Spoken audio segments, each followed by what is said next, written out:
Welcome back to Social Work Live with your favorite future social workers, ShaTerra Jones. And I'm Leah Casey. And on this episode, we had the pleasure of sitting down with Ms. Johnson. She's a fellow social worker in the community. She started out at Stephen F. Austin with her BSW and also received her MSW from Stephen F. Austin. She's currently now working there as a social work teacher.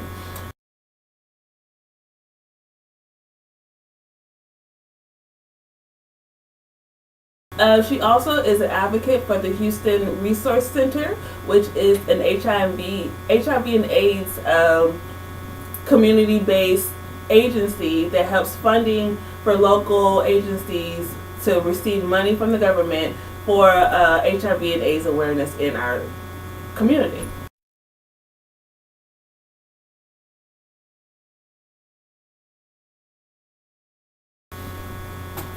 So, another question that we asked her is, what type of social work does she practice? She explained to us that she worked on a macro scale with this agency, and she wrote grants for the local agencies and also making sure that they use these government funds in the right way, as far as making sure that the recipients had proper housing and proper health care to combat HIV and AIDS. Another question that we asked Ms. Johnson were ethical dilemmas that she faced in her field of practice. And one of those dilemmas is confidentiality. We have a misconception that when a person contracts HIV that, by law, the partners are to be notified. And that's just not true when it comes from the standpoint of being that, client social worker. By law, well, that's a HIPAA law for one. And two, that would be a violation of that law if she were to inform those partners of the client's HIV status. So married or not, as a social worker, she cannot disclose that information. That's something that she comes across quite frequently in her practice. And another question that we asked her in regards to making ethical decisions in her career, we asked her, could she share with us an example of a difficult situation she came across that she faced, and how did she handle that ethical decision? Well, she shared the experience with us of a 11-year-old girl who came to her for testing. She tested positive for HIV. She also tested positive for other STDs, and she was also pregnant. So as Ms. Johnson, the caseworker, she had to let the young girl know of her status, but she also had to let the parents know by law, since the young girl was a minor. But the young girl did not want her parents to know.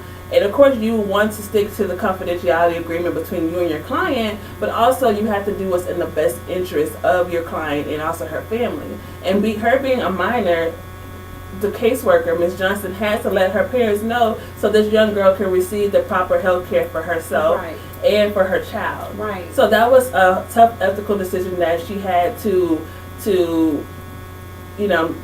make sure that she did the right thing, not only for her client, but also for the future child and also for the parents. So she told the parents. Right, it makes you wonder, because we could just as easily be put in that predicament. Right. And as a parent, you will want to know, but as a social worker, you want to protect your client. So I think it will be just as difficult of a decision to make for me as it was for Ms. Johnson. I can only imagine, how she decided which outweighed which, Another question that we had from Ms. Johnson was, as far as social and economic justices, how did she feel that her field of practice contributed to that?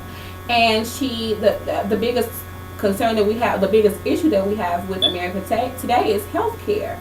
And she stated to me that because many Americans don't have insurance, and because she applies for state and federal grants, that funding only treats clients with HIV. So within her agency, they're a big advocate, and they encourage health care, not just for HIV, but for many of the health issues that we have today: dialysis, diabetes, high blood pressure, high cholesterol. It's countless. So what they do a lot is, the Affordable Care Act with the Obama administration, when that became into effect, she was advocating for everybody to go out and get it. Take care of yourself first. So that's what she found herself doing a lot as far as social and economic justices goes.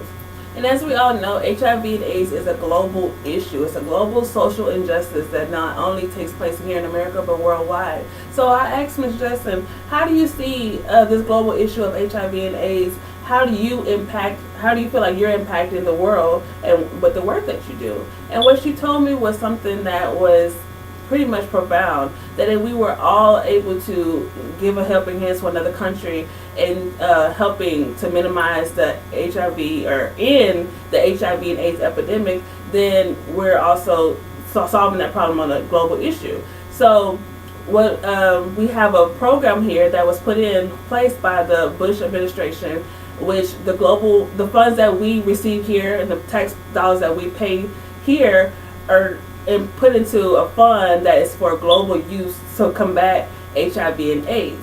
So if we're able to fight HIV and AIDS here with our money and also globally, that helps minimize the impact of HIV and AIDS, and hopefully we'll be able to get closer to ending the HIV and AIDS epidemic. So that was something that was new to me, knowing, and I wish I appreciate knowing that my tax dollars isn't just helping to fight a social injustice here, right. but it's also helping to fight a global social injustice, which is HIV and AIDS, which everyone is affected by. Right. And I think that just goes into social work, period, because anything that comes to do with social injustice or social rights, it's not just America.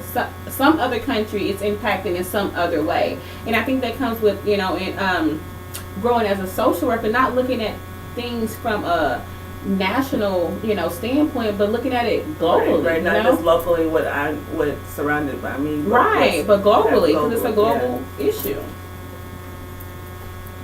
So a bonus question that we asked Ms. Johnson was, with the heavy workload, because social workers is going to be heavy workload across the board. Right. Everyone has so much work to do with all these social injustices that we are trying to fight. How do you take care of yourself? What do you do for self-care? And one thing that she said that she loved to do was take 1 hour out of her day just for herself.